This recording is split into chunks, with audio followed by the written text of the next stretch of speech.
देवी सर्वभूतेषु विष्णुमायेति शुद्धिता नमस्तस्यै नमस्तस्यै नमस्तस्यै नमो नमः।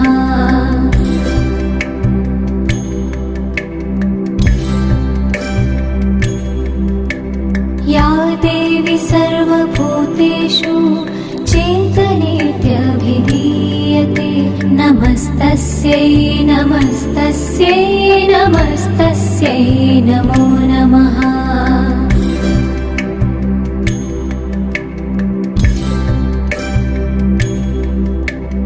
या देवी सर्वभूतेषु बुद्धिरूपेण संस्थिता नमस्तस्यै नमस्तस्यै नमस्तस्यै नमो नमः।